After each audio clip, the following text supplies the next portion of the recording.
Mon patron Harry, une promotion? Peut-être dans quelques années. Je l'ai remercié, j'ai fermé mon ordinateur portable et je suis vraiment parti à 17 h pour la première fois depuis des années. 2 jours plus tard, 38 appels manqués.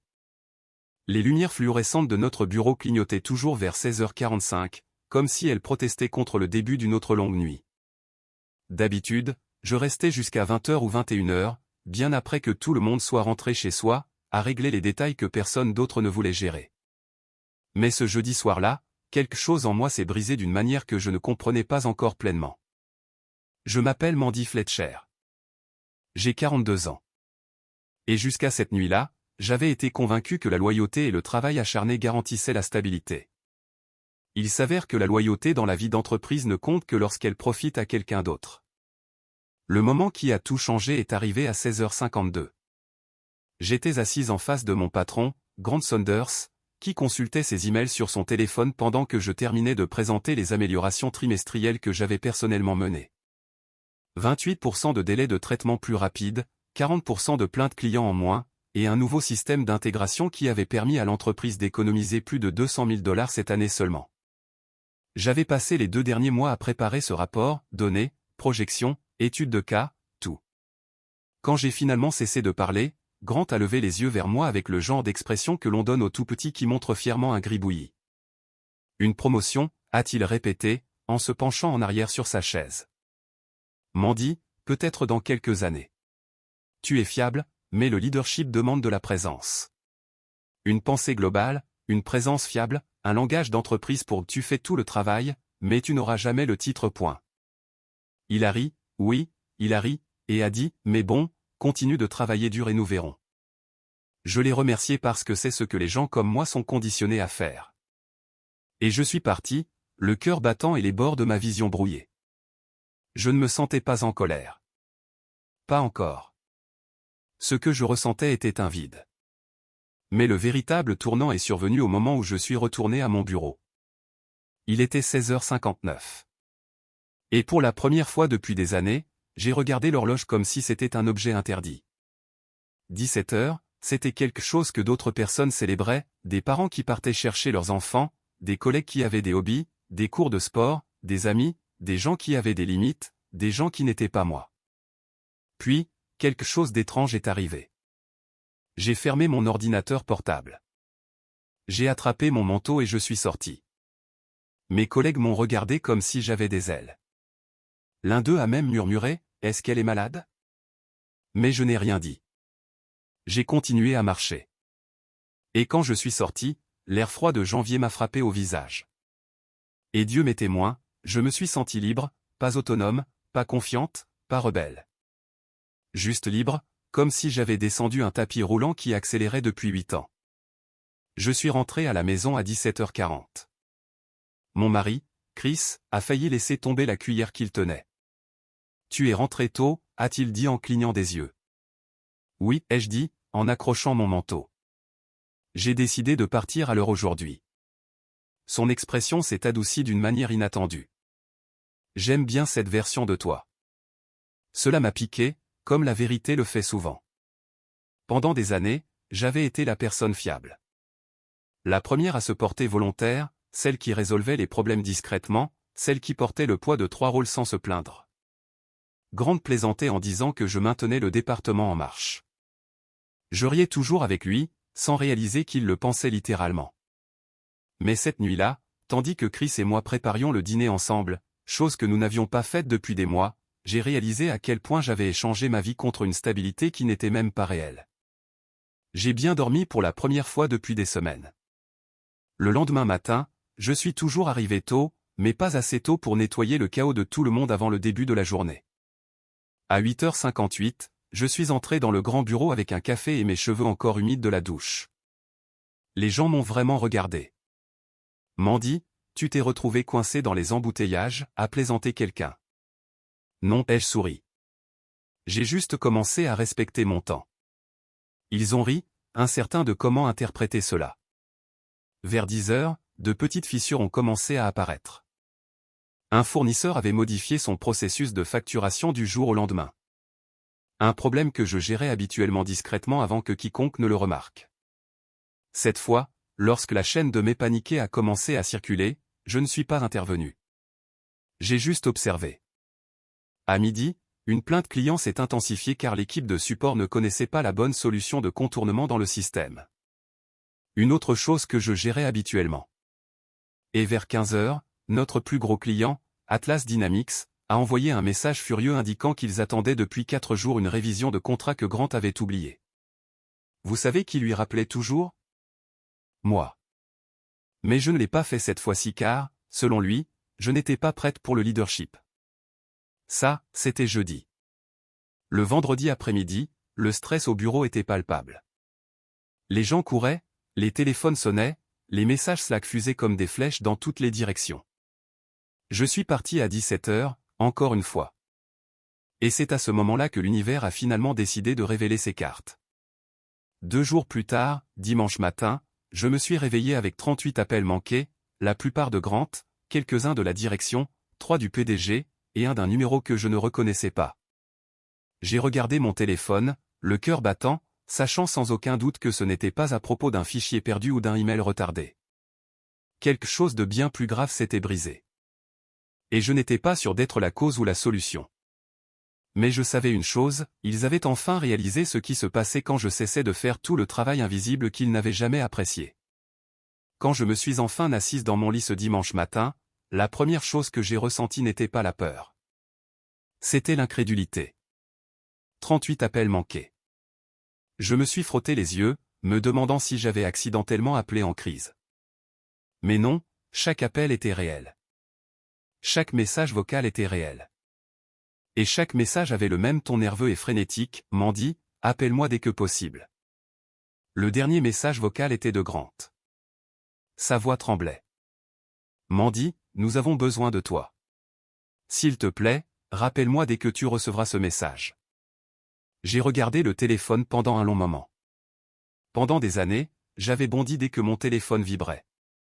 Nuit, week-end, même pendant les anniversaires et les fêtes. Pendant des années, on m'avait dit que j'étais si fiable qu'on pouvait toujours compter sur moi. Et maintenant, après une semaine où je ne m'étais pas surmené, ils étaient en pleine crise. J'ai posé le téléphone sans rappeler. Au lieu de cela, je suis entré dans la cuisine où Chris versait du café. « Tu es silencieuse » a-t-il dit en me jetant un coup d'œil. « Tout va bien ?» J'ai hésité. Le travail a beaucoup appelé. Il a haussé un sourcil. « Laisse-moi deviner. Ils ont enfin remarqué que tu ne gères plus tout le département toute seule. » J'ai expiré lentement. Il semblerait que oui. Il a posé une tasse devant moi et s'est assis. « Tu ne leur dois pas ton dimanche. » Et il avait raison. Pour la première fois, je le croyais vraiment. Pourtant, 38 appels manqués. Quelque chose de grave s'était produit. Vers 10 heures, mon amie et collègue Léa a envoyé un texto, « Léa, appelle-moi. Je t'en supplie. Quelque chose a explosé vendredi. » J'ai soupiré, attrapé mon téléphone et l'ai appelée. Elle a décroché instantanément. Enfin. Mandy, qu'est-ce qui se passe? Tout s'est effondré après ton départ. Je suis restée silencieuse. Qu'est-ce que tu veux dire?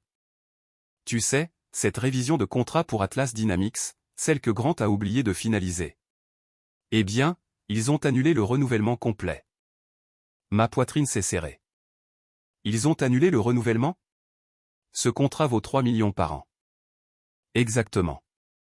Et parce que le renouvellement n'a pas été traité correctement, Atlas pense que nous avons intentionnellement retardé pour renégocier à un coût plus élevé. Ils ont envoyé un email directement au PDG, nous accusant d'incompétence. J'ai dégluti difficilement. Et ça empire, a-t-elle continué. La finance a réalisé tard vendredi que les factures des fournisseurs de janvier n'avaient pas été traitées parce que la nouvelle mise à jour du système a écrasé tes notes de workflow. Personne ne connaissait la solution de contournement parce que c'est moi qui m'en occupais toujours. J'ai murmuré, oui, et puis, oh mon Dieu, le service juridique a découvert que les documents de conformité que tu préparais habituellement n'avaient pas été soumis à temps. Ils pensaient que tu les faisais encore. Mais la conformité n'est même pas dans ma description de poste. Je sais, mais tout le monde supposait que tu t'en occuperais. L'ironie avait un goût amer sur ma langue. Mandy, dit-elle doucement.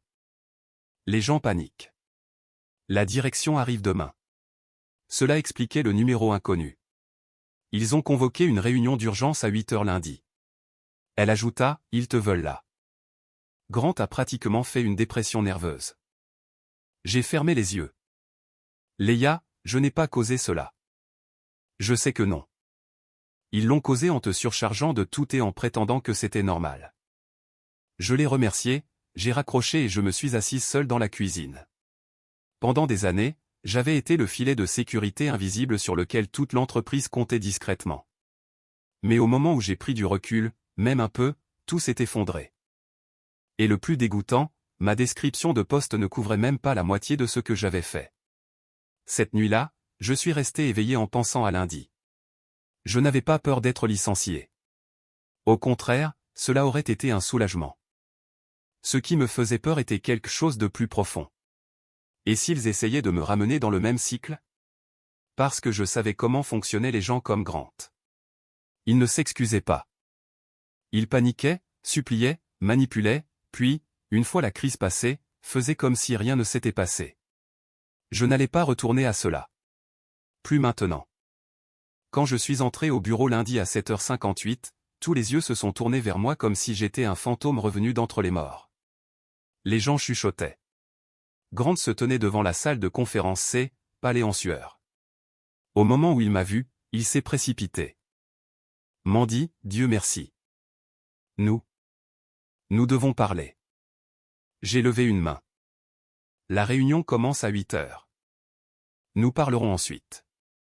Sa bouche s'est ouverte, puis s'est refermée. Il m'a suivi comme un chien perdu. À l'intérieur de la salle de conférence se trouvait le PDG, Marianne Ford, le directeur régional, 2 auditeurs d'entreprise. Le conseiller juridique et 3 chefs de département qui ne pouvaient soudainement plus me regarder dans les yeux. Des documents étaient étalés sur la table. D'épaisses piles, le chaos imprimé sur papier. Quand l'horloge a sonné 8 heures, Marianne a raclé sa gorge. Mandy, s'il te plaît, assieds-toi. Nous avons plusieurs problèmes à discuter. Grant a dégluti bruyamment, sa voix à peine un murmure. C'est la seule qui peut arranger ça. Il n'avait pas tort, mais pas pour les raisons qu'il pensait, car réparer le système n'était pas le vrai problème. Le vrai problème, c'est qu'il n'en avait jamais construit un sans moi. Et maintenant, ils étaient enfin forcés de faire face à ce qui se passait quand une entreprise s'appuyait trop lourdement sur une seule colonne vertébrale non reconnue. Alors que je m'asseyais et joignais mes mains, j'ai réalisé que ce n'était plus leur urgence. C'était mon moment. Le moment où tout a basculé. La salle de conférence était plus froide que le reste du bureau, comme si la climatisation avait été poussée juste pour cette urgence. Tout le monde semblait tendu, les yeux écarquillés, les épaules raides, les stylos tapotants. J'avais participé à de nombreuses réunions sous pression, mais jamais une où chaque personne semblait terrifiée à l'idée que je parte. Je me suis assise lentement, laissant le poids du moment s'installer. Le PDG, Marianne Ford, n'a pas perdu de temps. Mandy, a-t-elle commencé, en joignant les mains. Nous sommes dans une situation sérieuse. Plusieurs défaillances critiques se sont produites la semaine dernière. Nous devons comprendre ce qui s'est passé. Son ton n'était pas accusateur. Il était prudent, presque diplomatique. Cela seul me disait à quel point les choses étaient graves. J'ai hoché la tête. J'écoute. Avant que Marianne ne puisse continuer, Grant a lâché, tout s'est effondré parce que Mandy n'était pas là. Elle gère ces choses. J'ai tourné brusquement la tête, lui lançant un regard qui l'a fait taire instantanément. Les yeux de Marianne se sont tournés vers lui, pas impressionnés. Grant, nous en viendrons à toi. Pour l'instant, Mandy, pourrais-tu nous décrire tes responsabilités habituelles? Ça y était. La question que j'attendais depuis 8 ans. J'ai ouvert le classeur que j'avais apporté. Un classeur dont je n'avais pas besoin, mais qui servait à faire passer un message. À l'intérieur se trouvaient des pages imprimées de ma description de poste, avec le logo de l'entreprise apposé sur chaque page. Ceci, ai-je dit, en faisant glisser la première page sur la table. Est ce dont je suis officiellement responsable. Tout le monde s'est penché en avant, quelques sourcils se sont levés. Et ce que je fais réellement, ai-je poursuivi? Eh bien, c'est différent. Le silence se fit dans la pièce. J'ai commencé à énumérer tout ce que j'avais géré au fil des ans. Quand j'ai eu fini, le directeur régional avait l'air d'avoir vu un fantôme. « Vous avez fait tout ça ?» a-t-il demandé doucement. J'ai hoché la tête. « Et combien de cela ?» a demandé Marianne avec précaution. « Fait partie de votre description de poste ?» Très peu, ai-je répondu. Un silence tomba dans la pièce. Même les auditeurs interrompirent leurs notes. J'ai continué. Pendant des années, j'ai pris de plus en plus de responsabilités parce que personne d'autre ne savait comment effectuer ces tâches. Et au lieu de combler les lacunes, la direction s'est appuyée sur moi pour les boucher. Marianne jeta un regard aigu à Grant, qui se déplaça inconfortablement. Mandy a toujours été fiable. Ce n'est pas un compliment, Grant, ai-je dit doucement. C'est un signal d'alarme. L'un des auditeurs s'est raclé la gorge. Pouvez-vous expliquer les échecs de la semaine dernière de votre point de vue? Bien sûr, ai-je dit. Commençons par Atlas. J'ai expliqué clairement et méthodiquement comment la révision du contrat avait été oubliée parce que Grant n'avait jamais donné suite. Ensuite, j'ai détaillé comment l'erreur de facturation du fournisseur s'était produite parce que la mise à jour du système avait effacé mes notes, et comme personne d'autre n'avait jamais appris le processus, tout s'était bloqué. Puis, la défaillance de conformité parce que les documents m'avaient été remis officieusement bien qu'ils ne fassent pas partie de mon champ d'action. Et enfin, la panne d'escalade parce que les rôles du département étaient un gâchis et que j'avais été la solution de fortune pendant des années. Chaque point était factuel, calme, professionnel, mais les conséquences étaient dévastatrices. Marianne s'est penchée en arrière, traitant toutes les informations. Alors, le problème principal n'est pas l'absence de Mandy. Le problème est que nos systèmes reposent trop lourdement sur une seule personne. Et cette personne, ce n'est pas moi, ai-je dit. C'est quiconque est prêt à assumer un travail non rémunéré. Silence. Silence complet. Grant avait l'air que quelqu'un lui avait retiré sa chaise. Mandy, dit Marianne après un long silence. Je dois vous faire comprendre à quel point c'est grave. Atlas menace de résilier l'intégralité du contrat. Nous risquons de perdre 3 millions par an et ils vous ont spécifiquement demandé pour une réunion demain. J'ai cligné des yeux. Pourquoi moi? Parce que vous êtes la seule à comprendre leurs besoins. Bien sûr. Bien sûr, ils me voulaient maintenant. J'ai pris une lente inspiration. Je suis prête à aider, mais je ne reviendrai pas dans la même situation. Que voulez-vous dire? Demanda Marianne. Cette entreprise a profité de ma loyauté, de mon temps, de mes compétences. J'ai sacrifié des années de week-end, de nuits et de vacances. Et qu'ai-je obtenu? Un rire quand j'ai demandé une promotion. Grant a tressailli. Je ne suis pas en colère, ai-je continué. J'en ai assez. Marianne s'est penchée en avant. Mandy, que voulez-vous? Ça y était. Une question que je n'aurais jamais cru qu'il poserait. Pour commencer, ai-je dit, d'une voix calme et assurée. Je veux des limites claires, des responsabilités claires, un soutien réel et une reconnaissance qui correspondent au travail que je fais. La pièce retint son souffle. Et si ce n'est pas quelque chose que cette entreprise est prête à fournir, j'ai regardé Grant, puis de nouveau le PDG. Alors vous devrez trouver quelqu'un d'autre pour éteindre les incendies que vous n'avez pas prévus. Marianne m'a regardé longtemps, vraiment regardé, comme si elle me voyait pour la première fois. Nous devrons en discuter davantage, a-t-elle finalement dit.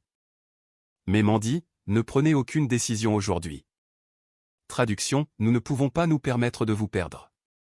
Mais pour une fois dans ma vie, j'ai réalisé que je pouvais me permettre de les perdre. J'ai passé le reste de la journée de lundi dans un étrange limbo. À moitié au travail, à moitié à regarder le bureau s'effondrer autour de moi. Les gens passaient devant mon bureau avec des sourires hésitants, comme s'ils s'approchaient d'un patient en convalescence. D'autres évitaient complètement mon regard, probablement effrayés que je m'énerve ou que je reparte. Ce qu'ils ne comprenaient pas était simple, je n'étais plus en colère. J'étais en train d'évaluer. En fin d'après-midi, les ondes de choc de la réunion d'urgence avaient atteint tous les coins du bâtiment. Les ragots voyageaient vite. Tout le monde a soudainement réalisé à quel point j'avais géré les choses en coulisses. Certains semblaient coupables, d'autres juste effrayés, et quelques-uns semblaient honnêtement soulagés que quelqu'un l'ait enfin dit à voix haute.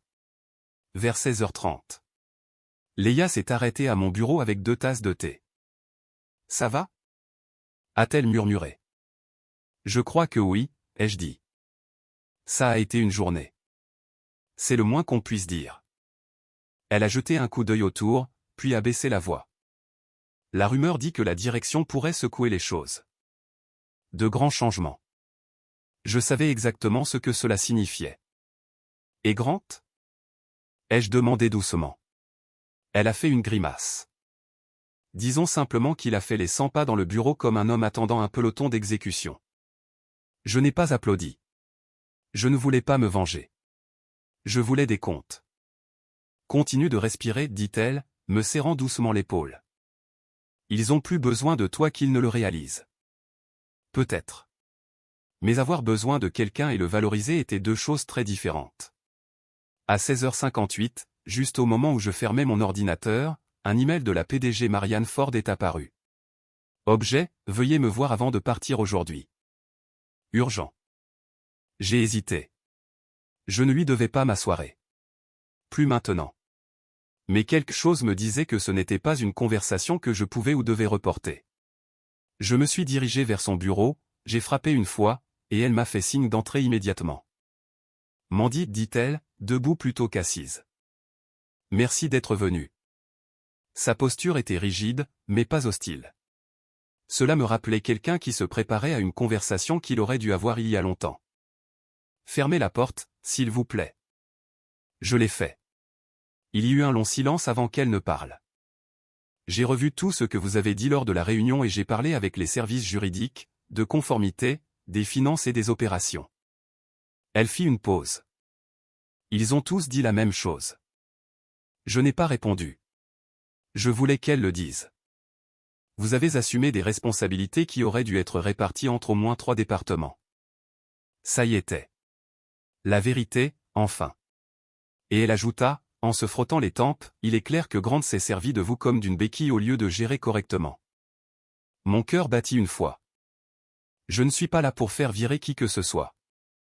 Je sais, dit-elle. Mais c'est plus grand que Grant. Il s'agit de la structure du département et de votre avenir ici. Elle prit une lente inspiration. Je veux vous offrir une solution. Mon estomac se serra. Demain matin, continua-t-elle. Atlas Dynamics veut un plan de restauration complet. Ils ont spécifiquement demandé votre présence. Si nous gérons cette réunion correctement, nous pourrons non seulement sauver le contrat, mais aussi reconstruire notre relation avec eux. Et vous voulez que je dirige cette réunion? Non, dit Marianne. Je veux que vous dirigiez le département. J'ai cligné des yeux fortement. Quoi? Nous créons un nouveau rôle. Directeur de la stratégie opérationnelle, avec pleine autorité pour restructurer les processus, déléguer les responsabilités et garantir qu'aucun point de défaillance unique ne se produise plus jamais.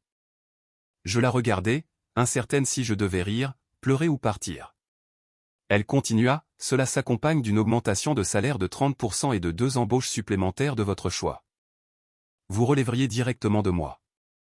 C'était tout ce que j'avais voulu pendant des années, reconnaissance, autorité, soutien, une véritable voie à suivre. Mais une partie de moi restait prudente. Et Grant? Ai-je demandé, sa mâchoire se serra. Il sera réaffecté loin de la gestion directe. Traduction, il est rétrogradé sans changement de titre. J'ai expiré lentement. Marianne, vous proposez un grand changement après une seule crise.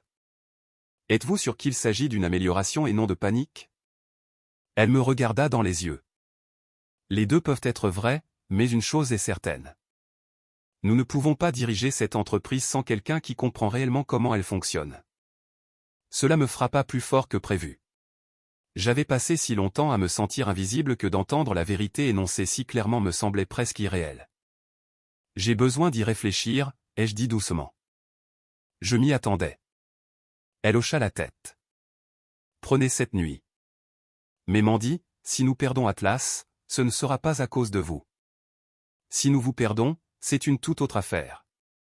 Une pointe de vulnérabilité se glissa dans sa voix. Quelque chose de rare chez quelqu'un comme elle. Je l'ai remerciée, j'ai quitté son bureau et me suis dirigé vers les ascenseurs, ressentant une pression que je n'avais jamais ressentie auparavant. Pas de culpabilité, pas d'obligation, mais du pouvoir. Pour la première fois, je n'étais pas piégé. J'avais des options, des choix, de l'influence. Mais cela ne signifiait pas que je dirais oui. Pas encore. Parce que la seule chose plus forte que de vouloir de la reconnaissance était de vouloir ma vie de retour. Je suis sorti du bâtiment exactement à 17 heures. Et alors que je pénétrais dans l'air frais du soir, une pensée résonnait dans mon esprit. Demain, tout change. Mais je devais encore décider si cela changerait pour eux ou pour moi. Le lendemain matin, je me suis réveillé avant mon réveil. Quelque chose qui ne s'était pas produit depuis des années. Non pas à cause de l'anxiété, étonnamment, mais à cause de la clarté. Le monde extérieur était encore sombre. Ce bleu silencieux d'avant l'aube, mais je me sentais éveillé d'une manière que je n'avais pas ressentie depuis longtemps. Aujourd'hui allait déterminer le reste de ma carrière. Et pour une fois, je n'en avais pas peur. Chris préparait le café pendant que je me préparais. Il me regardait silencieusement, comme les gens le font lorsqu'ils sentent que quelqu'un est à un carrefour. « Grosse journée ?» demanda-t-il. J'ai hoché la tête. Ils veulent que je dirige la réunion Atlas. Et le nouveau poste? Toujours en train de décider. Il s'est rapproché, posant une main sur mon épaule. Promets-moi simplement que tu choisiras ce qui est bon pour toi, pas ce qui est bon pour eux. J'ai souri. Je le ferai. Mais même alors, je n'étais pas sûr de l'option que ce serait.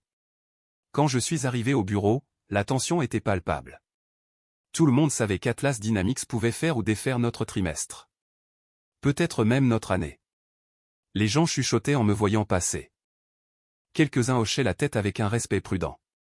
C'était étrange, pas désagréable, juste inhabituel. Grant se tenait devant la salle de conférence, pas les raides. Dès qu'il me vit, il se précipita. Mandy, Dieu merci, vous êtes là. Je veux dire. Je ne fais pas ça pour vous, dis-je doucement. Sa bouche se ferma avec un claquement audible. Pour une fois, il ne discuta pas. À l'intérieur, l'équipe Atlas attendait. 4 représentants, les bras croisés, les yeux vifs. Ils n'étaient pas hostiles, mais ils en avaient clairement marre des excuses. Marianne me fit un petit signe de tête. Commençons. J'ai pris ma place en face d'Atlas. La salle était silencieuse. Puis j'ai commencé. Je n'ai pas défendu l'entreprise. Je n'ai blâmé personne. Je n'ai pas enjolivé les échecs. J'ai simplement dit la vérité. J'ai expliqué où la panne s'était produite, quel processus manquait et comment l'entreprise s'était appuyée sur une seule personne pour combler des lacunes qui ne devraient pas exister. Atlas écoutait, leurs expressions passant lentement de la frustration à quelque chose de plus proche du respect. Puis j'ai exposé un plan de restructuration. Pas une solution temporaire, pas un pansement, mais une refonte complète du système. Des responsabilités claires, une formation croisée, de nouveaux outils de suivi, une véritable responsabilisation, et j'ai terminé. Je superviserai personnellement la transition pour m'assurer que rien ne passe à travers les mailles du filet. La salle est restée silencieuse pendant un long moment. Finalement, le directeur d'Atlas s'est penché en arrière sur sa chaise. Mandy, a-t-il dit lentement. C'est la première explication honnête que nous avons entendue. Vous connaissez clairement cette entreprise mieux que quiconque. Il a échangé un regard avec son équipe, puis a hoché la tête. Nous sommes prêts à poursuivre le partenariat à condition que vous dirigiez la restructuration. Marianne expira de soulagement. Grant semblait prêt à s'évanouir. Je les ai remerciés. Ils se sont serrés la main et la réunion a pris fin. C'était fait. Nous avions sauvé le contrat. Mais maintenant, j'avais une décision différente à prendre. Après le départ de l'équipe Atlas, Marianne m'a de nouveau invité dans son bureau. Elle ferma la porte derrière nous. Vous avez fait ça l'air facile, a-t-elle dit. Ce n'était pas le cas. Je sais. Elle fit le tour de son bureau, les lèvres serrées. Mandy, le poste est à vous si vous le voulez. Nous avons besoin de quelqu'un qui voit les lacunes et peut les corriger. Je la regardai attentivement. Voulez-vous que les systèmes soient réparés ou voulez-vous que je sois celle qui maintient tout en place encore une fois? Elle ne broncha pas. Je veux que vous construisiez un système où personne n'aura à être vous. Cela a touché quelque chose en moi. Quelque chose à quoi je ne m'attendais pas. Je ne vous donnerai pas mes nuits et mes week-ends, ai-je dit. Je ne sacrifierai pas mon temps avec ma famille. Je ne porterai plus jamais le poids de cette entreprise seule. Vous ne le ferez pas, a-t-elle répondu fermement. Vous aurez une équipe complète, un véritable soutien, de l'autorité et des limites. Et si les choses tournent mal, alors nous les résoudrons ensemble. C'est ce que le leadership est censé être. Pendant un instant, je suis resté là, à assimiler ces paroles. 8 ans. 8 ans à être ignoré, écarté, tenu pour acquise. Et maintenant, voici ce que j'avais toujours voulu. Pas le titre, pas le salaire, pas la reconnaissance, mais la chance d'être valorisé sans être exploité. La chance de construire quelque chose de mieux. La chance de vivre réellement ma vie. J'ai pris une longue inspiration. D'accord, ai-je dit. J'accepte le rôle. Le soulagement a balayé son visage. Bien. Je suis contente. J'ai souri. Non pas triomphante, non pas suffisante, juste stable. Mais je ferai cela à ma manière, ai-je ajouté. Il y aura des changements. Bien, dit-elle à nouveau. Cette entreprise en a besoin. La restructuration n'a pas été facile. Il a fallu des semaines de planification, de nouvelles embauches, des conversations difficiles et la reconstruction de la confiance. Mais lentement, méthodiquement, les choses se sont améliorées. Grant s'est adapté à son nouveau rôle. Il n'était pas fait pour les opérations. Et une fois cette pression retirée, il était étonnamment agréable. Pas proche, mais Civil Atlas s'est stabilisé. D'autres clients ont suivi. Ma nouvelle équipe a développé confiance, expertise et indépendance. Pour la première fois, je n'étais pas la seule à savoir comment les choses fonctionnaient. Mais le plus grand changement n'était pas au travail. C'était à la maison. J'étais là pour le dîner. J'étais présente. J'avais de l'énergie à nouveau. Je ne redoutais plus les lundis. Un soir, quelques mois plus tard, Chris et moi étions assis sur le porche après le dîner.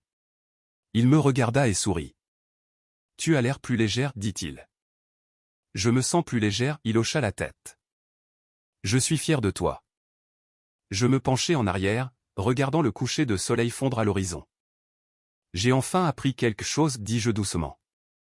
Si tu passes ta vie à prouver ta valeur aux mauvaises personnes, tu oublieras ta propre valeur. » Il me serra la main. « Et maintenant, dis-je, souriant doucement. Il voit ce que j'ai toujours su. Et pour la première fois, je le savais vraiment.